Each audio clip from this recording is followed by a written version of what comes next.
Amerika Birləşmiş Ştatları prezidenti Trump iclasda iştirak etdi və indi bütün bu məsələləri millət vəkili Azay Quliyevlə müzakirə edəcəyik. Salam Azay müəllim, xoş gördük sizi. Salam Sinara xanım, xoş gördük. Azay müəllim, ümumiyyətlə istəyərdim bu sülh şurasından öncə danışaq, biz bunun mahiyyətini tamaşaçılarımıza çatdıraq, sonra digər suallara keçəcəyik. Təşəkkür edirəm. Bəli, sülh şurasının yaradılması müasir beynəlxalq münasibətlər sistemində yeni bir tendensiyanın olduğunu ortaya qoyur.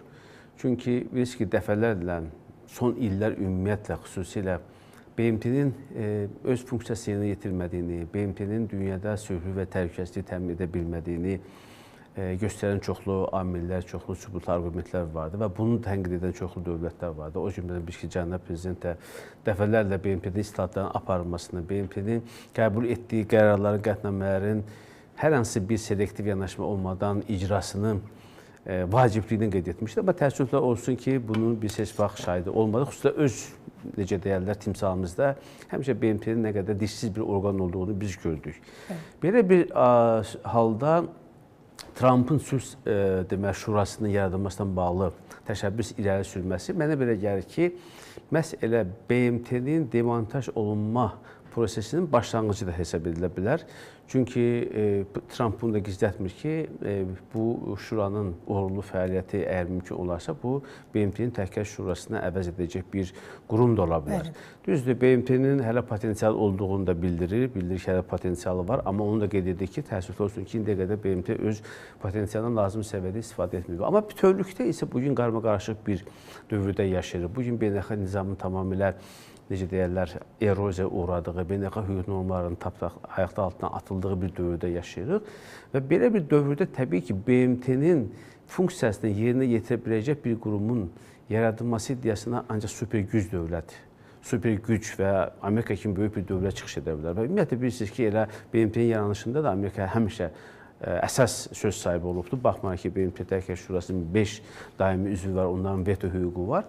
Bütün bundan baxmayaraq həmişə Amerikanın dünyada təbii ki, rolu və sözü kifayət qədər təsirli olubdur.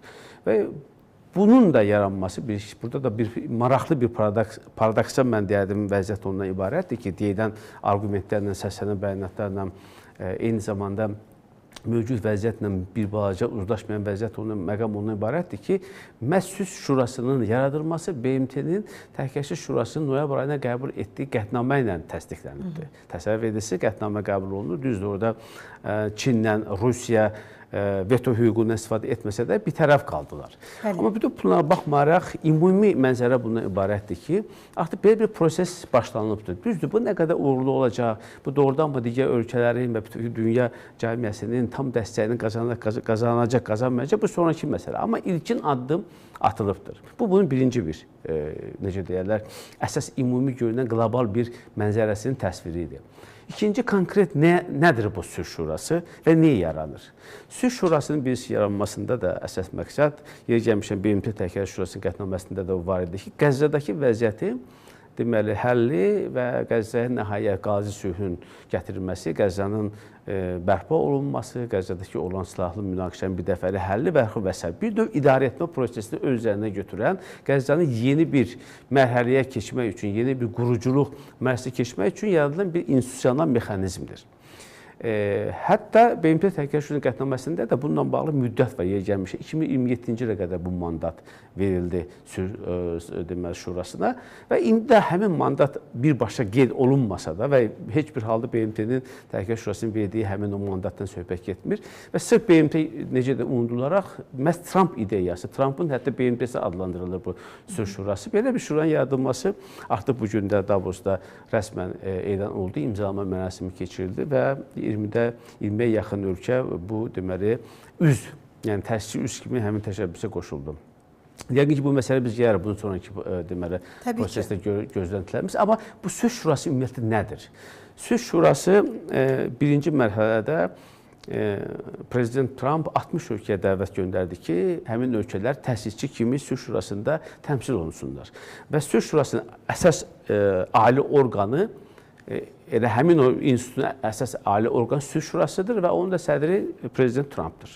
Və Prezident Trumpın sədrliyi ilə həmin dəvət olunan ölkələrin, təsisçi ölkələr yığışacaqlar, müəyyən toplantı keçirəcəklər, Qəzza ilə bağlı, ümumiyyətlə digər məsələlərlə bağlı öz, necə deyərlər, mülahizələri verəcəklər və müəyyən qərarlar qəbul edəcəklər. Gəlmişdən bu hüquqi bir institut deyil, bu siyasi bir institutdur. Və burada bir haşiyəni də çıxmaq çox vacibdir. Çünki artıq Ağ Evin təmsilçiləri bəyan etdilər ki, bu təkcə Qəzza bölgəsi ilə, yaxud da İsrail-Fələstin münaqişəsinin həlli ilə məhdudlaşmayacaq. Ümumiyyətlə, dünyada mövcud olan digər münaqişələrin həlli ilə bağlı Sülh Şurasının konkret bir, necə deyirlər, iddiası var, belə bir perspektivi qarşısına qoyubdur və təsadüfi deyil ki, məhz Sülh Şurasına üzv olmaq üçün Çin də dəvət olunubdur, Rusiya da dəvət olunubdur və ümumiyyətlə dünyanın bu prosesə, bu və digər formada töhfə verə biləcək güc mərkəzləri dəvət olunubdur. Amma Sülh Şurasından sonra ikinci bir orqan da var, icra edici orqan, icra edici komitə adlandırılır. Bu komitənin tərkibinə 7 nəfər daxildir. Deməli, ABŞ-ın dövlət katibi Marco Rubio, deməli, xüsusi şərq məsələləri üzrə, Orta Şərq üzrə xüsusi nümayəndə Vitkov, sonra onun Trumpın kürəkəni Kushner və digər şəxslər daxildir. Deyək ki, Britaniyanın keçmiş baş naziri Tony Blair, Dünya Bankının prezidenti və s.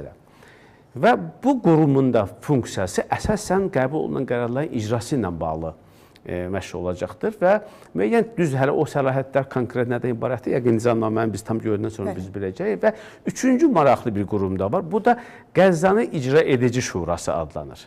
Qəzzanı İcra Edici Şurasına da 11 nəfər üzvüdür və burada artıq spektri genişlənibdir. Bura Türkiyənin də Xarici İşlər Naziri, Qatarın da Xarici İşlər Naziri, Birləşmiş Ərəb Əmirliklərinin də nümayəndəsi və s. qatılıbdır. Təbii ki, çoxluq yenə də ABŞ-ın deməli, təmsilçilərin üzərindədir. Yəni, bu üç iyerarxik qurum, Qəzzanı icra edici orqanı, sonra idarə etmə orqanı, icra edici orqan və Şurasının özü təxminən belə görsən, bu formada görsən. Təbii ki, bu hələ ki, ilkin mərhələdədir, rüşeymlərdir, yəni bunun sonradan yəqin ki, ciralanacaq, müəyyən digər institusional əlavələr olunacaq, səlahiyyətlər müəyyənləşəcək, konkretləşəcək və s. Amma burada əlbəttə ki, əsas qarşıya qoyulan məqsəd ondan ibarətdir ki, dediyim kimi, Qəzzada nəhayət qalıcı sülhün bərpa etsin, İsrail-Fələstin münaqişəsinin həllinə töhfə versin və ən vacibi isə Qəzza bölgəsini idarə etməsini, Qəzza bölgəsi necə idarə olunacaq, onun üzərinə götürəcək Sülh Şurası və eyni zamanda Qəzzanın yenidən qurulması ilə bağlı planlar həyata keçirəcək. Və yeri gəlmişdə deyim ki, maraqlı məqamlardan biridir ki, heç bir orqanda Fələstindən olan nümayəndələr daxil edilməyibdir. Bu o deməkdir ki, artıq Fələstinlər tam olaraq bütün prosesdə kənarlaşdırıbdır və bütün, necə deyərlər, həyata keçiriləcək işlər məhz Sülh Şurası tərəfindən həyata keçiriləcək. Və təxminən ilkin mənzərə bundan ibarətdir. Təbii ki, suallar var ki, Azərbaycan burada iştirak ilə bağlı, yəqin ki. Yer gəlmişkən elə o sualı mən verim. Azərbaycanın ümumiyyətlə burada iştirakı gözlənilən idimi və nəzərə alsaq ki, ötən gün dünən Trump Azərbaycan prezidentinə məktub ünvanladı və orada rəsmi şəkildə cənab prezidenti dəvət etdi o təşkilatın ümumiyyətlə tədbirində iştirakə. Buna bağlı fikirlərinizi eşitmək istəyərdim. Bəli, Azərbaycanın burada iştirakı gözlənilən idi bir neçə səbəbdən. Birinci, bilirsiniz ki, Azərbaycanla ABŞ arasında son aylar, ümumiyyətlə Trump hakimiyyəti gələndən sonra münasibətlər tamamilə dəyişibdir. Kifayət qədər pozitiv məcrada inkişaf edir və indi biz dəfələr demişik, avqustun 8-də olan Vaşinqton zirvəsində Azərbaycanla ABŞ arasında olan münasibətlər, sülh sazişinin paraflanması, Azərbaycanla ABŞ arasında strateji tərəfdaşlıq münasibətlərin formasından bağlı işçi qrupun yaradılması və biz ümid edirik ki, yaxın həftələrdə artıq strateji tərəfdaşlıq xaritəsi imzalanması mərasimi keçiriləcək, 4 istiqamətli işçi qrupu yaradılıb və s. Yəni, bugün Azərbaycanla ABŞ arasında siyasi dialoqu ən yüksək səviyyədə olması və ən vacib isə, ən önəmlisi isə, məhz ABŞ prezidenti ilə Azərbaycan prezidenti arasında şəxsi münasibətlərin, dostluq münasibətlərin formalaşması və qarşılıqlı etimadın və hörmətin bugün bütün parametrlərindən, necə deyərlər, müşahidə olunması əsas verdi ki, məhz ABŞ Azərbaycanı dəvət etsin. Birinci səbəb budur. İkinci səbəb təbii ki, Azərbaycan artıq bütün dünyada sülh quruculuğu modelini dünya təqdim edən, eyni zamanda bərpa quruculuq sahəsində kifayət qədər işlər görən və işğaldan sonra azad edilmiş Qarabağ və Zəngəzuru, yəni Şərqi Zəngəzuru hansı sürətlə, necə keyfiyyətlə yenidən bərpa edən, inşa edən bir ölkə kimi çox müsbət bir imicə malikdir.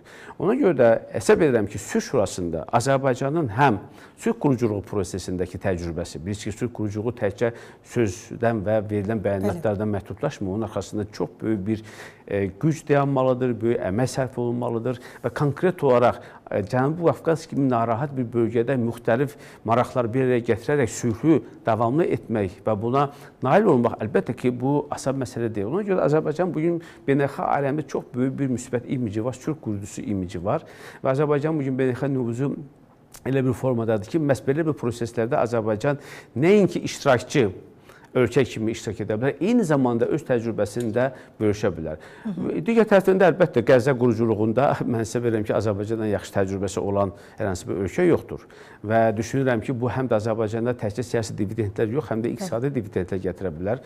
Bərpa olunma prosesində Azərbaycan şirkətləri hansı Qarabağda və Şərqi Zəngəzurda kifayət qədər təcrübə toplayıblar, onlar yaxından iştirak edə bilər. Və digər bir tərəfdən isə əlbəttə Azərbaycana veriləcək bu belə bir mandat həm də qlobal gündəliyin formalaşmasında Azərbaycan müşahidəçi kimi yox, iştirakçı kimi iştirak edəcək, yəni söz sahibi olacaq, həmin masada təmsil olunacaq, o sülh masasında.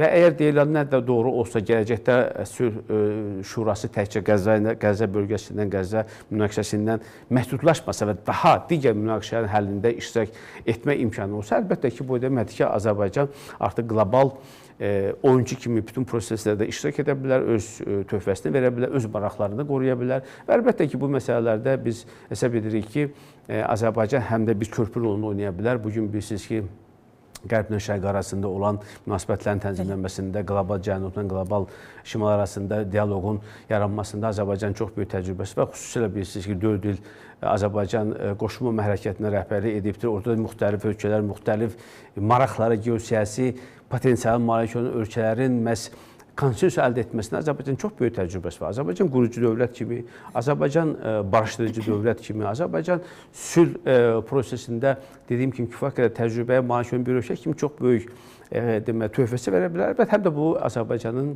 yenidən beynəlxalq imicinin daha da güclənməsindən, qlobal arenada rolunun da artmasına gətirib çağıracaq ki, bu da çox müsbət bir haldır və bugün Azərbaycan qurucu ölkə kimi həmin nizamnamənin, Sülh Şurası nizamnaməsinin təsdiq olunmasında iştirak edir. Davosda yeri gəlmişkən cənab prezident ora imza atır və Donald Trump tərəfindən Azərbaycanın rolu bir daha qeyd olunur. Azərbaycanın bu prosesə verə biləcəyi töhfələrlə bağlı gözləntilər ifadə olunur. Əlbəttə, bütün bunlar hamısı çox müsbət bir məsələdir. Həm də yenə gəlmək istəyirəm ki, dünya nizamına, bugün dünya nizamının yenidən dizayn olunması ilə bağlı etdiyimiz və qeyd etdiyimiz bu cəhdlər çox vacibdir, önəmlidir və bu prosesin lap başlanğıcında Azərbaycan olması əlbəttə ki, gələcək dövrlərdə də qurulacaq digər masalarda da Azərbaycanın yeri və rolunu mütləq şəkildə təsdiq edəcək, müəyyən edəcək. Çünki yenə deyirəm, ABŞ-ın iştirakı və razılığı olmadan hər hansı bir beynəlxalq düzəlinin qlobal arxitekturanın, təhlükəsizlik arxitekturasının qurulması mümkün deyildir və çox yaxşı bugün Azərbaycan-ABŞ arasında belə bir dostluq münasibəti var.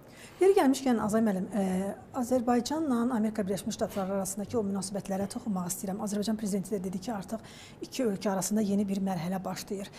Siz az öncə də qeyd etdiniz ki, tarixən bizim münasibətlərimiz yüksək səviyyədə inkişaf etsə də, sonraki mərhələlərdə Joe Bidenin dövründə və digərlərinin dövründə müəyyən mənada bir axsaqlıq oldu. Ümumiyyətlə, soruşmaq istəyirdim ki, nə baş verdi ki, Azərbaycana, təbii ki, son illərdən söhbət gedir ki, nə baş verdi ki, Azərbaycana qarşı münasibətlər bu dərəcədə dəyişdi? Konkret olaraq elə Trump hakimiyyətinin özünü... Bilirsiniz, Trump hakimiyyətinin, ümumiyyətlə Trumpın özünün bütün proseslərə özünə məxsus baxışı, mən deyirəm, daha praqmatik, daha realist baxışı, bugün Biden hakimiyyəti, ümumiyyətlə demokratların vaxtında yol verdiyi səhvlərin aradan qalxmasına istiqamətlənibdir. Və bugün Biden hakimiyyəti, demokratların vaxtı ilə Azərbaycana, indi biz onu bəlkə də danışaq, 9-7 düzəlişlə də bağlı da etdikləri bu haqsız, ədalətsiz yanaşmaları, verdikləri qərarlar əlbəttə ki, ABŞ-Azərbaycan münasibətlərini kifayət qədər korlamışdı. Və bugün Azərbaycan bilirsiniz ki, elə bir coğrafi məkanda yerləşir ki, elə bir geosiyasi, geostrateji və yaxud da geoiqtisadi imkanlara malikdir ki, ABŞ bu imkanları itirmək istəmir. Biz ABŞ-ın prezidenti öz milli maraqlarını təbii ki, qoruyur. Və bu milli maraqları bugün ABC-ın diktə edir ki, Azərbaycanla məhz dost münasibətləri qursun, strateji tərəfdaşlıq münasibətləri qursun. O baxımdan da birinci səbəb odur ki, ABŞ Azərbaycana real güc kimi baxır.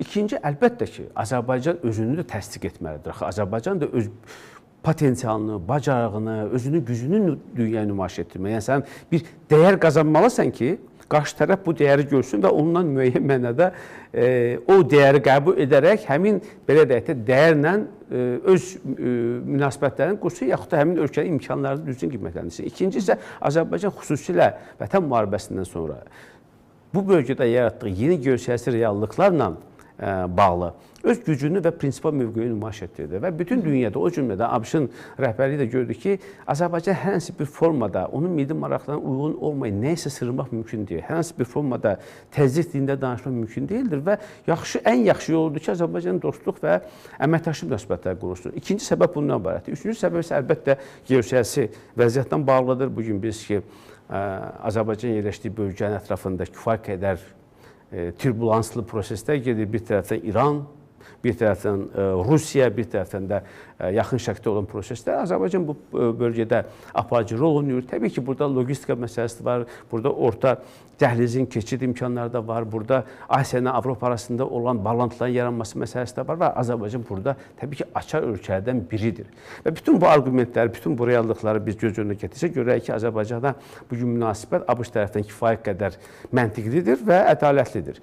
İndi belə bir məqamda, Simlər xanım, mənə belə gəlir ki, artıq Azərbaycan Sülh Şurasında üzv oldu.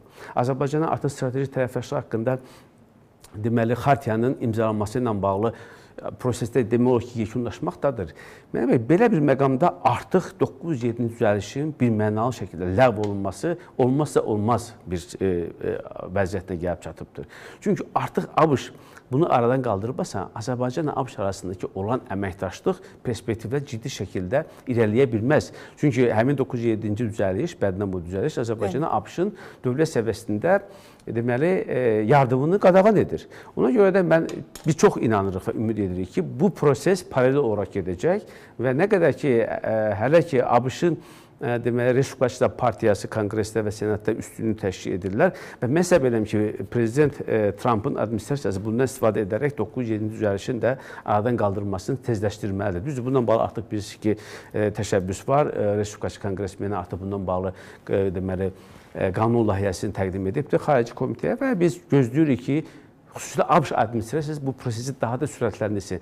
Yəni, bu bir fürsətdir. Ona görə də biz məsələlərə baxanda vahid bir tablo kimi baxmalıyıq. Bu proseslər bir-birini tamamlayır. Azərbaycan təsadüfən bu deməli, təşəbbüslərdə iştirak etmir. Çünki bugün Azərbaycanın da milli marağı onu diktə edir ki, məhz bugün ABŞ-dan bağlı olan təşəbbüslərdə aktiv rol alsın və təbii ki, həmin prosesdə də öz maraqlarını müdafiə edə bilsin. Mən hesab edirəm ki, bunlar hamısı Azərbaycanın milli maraqlarına tam uyğundur və əlbəttə ki, burada da Azərbaycan diplomatiyası, cənab prezidentin çevik siyasəti, prosesləri öncədən görmə qabiliyyəti və lazımi tədbirlərin görməsi vaxtında və münasibətlərin daha rəvan bir deməli, müstəviyə gətirməsindən bağlı atdığı addımlar da öz sözünü deyir və əminəm ki, Azərbaycan xalqı və dövləti yalnız bu prosesdən qazanacaqdır. Azay müəllim, bir məsələni də soruşmaq istəyərəm. Bilirik ki, 8 avqust tarixi təkcə sülhün paraflanması ilə deyil, ABŞ ilə əlaqələrimizlə də yadda qaldı. Yəni, əlaqələrimiz rəsmləşdi. Söhbət tərəfdaşlıq sazişinin imzalanmasından gedir və ötən gündə bu tədbirin keçirilməsi ilə bağlı, ümumiyyətlə bu işlərin görülməsi ilə bağlı bir onlayn konferans keçirildi. Xarici İşlər Nazirliyi də bununla bağlı məlumat yaydı. Ümumiyyətlə soruşmaq istəyərdim ki, indi münasibətlərimiz bütün sahələrdə demək olar ki, ümumi götürəndə çox yaxşıdır, çox gözəldir. Amma bu tərəfdaşlıq sazişi zamanı konkret sahələrlə bağlı sənədlər imzalandı, danışıqlar aparıldı. Hansı sahələrdə konkret olaraq, hansı sahələrdə ABŞ ilə Azərbaycan arasında münasibətlər, əlaqələr daha doğrusu sahələr təkmilləşəcək? Əgər səhv etmirəmsə, burada 4 sahədir. Birinci sahə müdafiə və təhlükəsizlik. İkinci sahə süni intellekt. Bu çox vacibdir. Üçüncü sahə logistika, transport, nəqliyyat və dördüncü sahə isə ümumi iqtisadi əlaqələr və burada bir çox komponentlər qeyd olunubdur. Əlbəttə, bundan siz fikir verirsinizsə, yeni sahələrdə, hətta Cənab Prezidentin Davosda Euronews deməli, kanalına həm verdiyi müsahibədə, həm də Euronews'un təşkil etdiyi səhər yeməyində biz ki, Azərbaycanın əsas prioritet istiqamətlərini açıqladı. Hansı sahələr ki, bugün Azərbaycan üçün prioritetdir və bu sahəyə xarici investisiyanın cəlb olunmasına maraqlıyıq. Məsələn, bu sahələr demək olar ki, üst-üstə düşür. Burada bir də mədənçilik sənayesini Cənab Prezident orada əlavə olaraq qeyd etdi ki, bugün mədənçiliklə bağlı Azərbaycan kifayət qədər potensial var. Bir də bərpa olunan enerji ilə bağlı. Biz ki, ABŞ-ın bərpa olunan enerjidən bağlı siyasəti biraz fərqlidir və Prezident Trump inanır ki, bərpa olunan enerjiyə ehtiyac yoxdur. Ənənəvi enerji resursları, konvensional enerji resursları daha uyğundur və bugün onunla bağlı onun yanaşması fərqlidir. Buna baxmayaraq, bugün bizim üçün iki əsas vacib məqam var. Birinci, süni intellektin inkişafı, ikinci müdafiə və təhlükəsizliklə bağlı əməkdaşlıq. Süni intellektlə bağlı bir ki, Azərbaycanın açıq siyasəti ortadadır. Bununla bağlı dövlət başçısının müvafiq qərarı ilə Azərbaycan süni intellektlə bağlı strateji sənədi qəbul olunubdur. 2025-2028-ci illəri əhatə edir və yeri gəlmişkən elə Davosda da Cənab Prezident bundan bağlı xüsusi bir məqama toxundu və qeyd etdi ki, Azərbaycan bugün məhz deməli qitələr arası data mərkəzinin yerləşdiyi bir ölkəyə çevrilə bilər, bir hub rolunu oynaya bilər. Çünki bunun üçün bizim üçün kifayət qədər əsaslar var, həm bunun üçün müvafiq enerji təchizatı var və s. Yəni bütün bunlar hamısını göz önünə gətirsə, mən əminəm ki, bu istiqamətlərdə Azərbaycanla ABŞ arasındakı olan həmin o işçi qruplar ki, yaradılıb ki, 4 istiqamət üzrə işlər gedir və bu işlər yekunlaşıb mənim düşüncəmə görə və fevral ayını biz ki, 6 ayda vaxt verilmişdi ki, 6 ay müddətində bu istiqamətdə sənədlər hazırlansın və strateji tərəfdaşlıq haqqında xəritəyə imzalansın. Yəqin ki, fevral ayında biz rəsmi imzalama mərasimində görəcək. Bundan sonra əlbəttə qalır artıq bu deməli sənədin icrasını həyata keçirmə və əminəm ki, ABŞ-ın deməli investisiyası, sərmayəsi Azərbaycana gələcək. Qeyd etdiyimiz və etmədiyimiz digər sahələr üzrə bizim əməkdaşlığımız həm iqtisadi müstəvidə, həm təhlükəsizlik müstəvisində, həm də qeyd etdiyim kimi yeni texnologiyanın tətbiqi müstəvisində də həyata keçiriləcək və bu təbii ki, həm ABŞ-ın, həm də Azərbaycanın milli maraqlarına tam uyğun bir ssenari olacaqdır. Aydındır. Çox sağ olun, təşəkkür edirəm. Həm gəldiyiniz üçün, həm də fikirləriniz üçün. Siz sağ olun. Qeyd edək ki, Azərbaycanın Sülh Şurasında təmsil olunmasından və Bakı-Vaşinqton münasibətlərindən danışdıq. Qonağımız isə millət vəkili Azay Quliyev idi.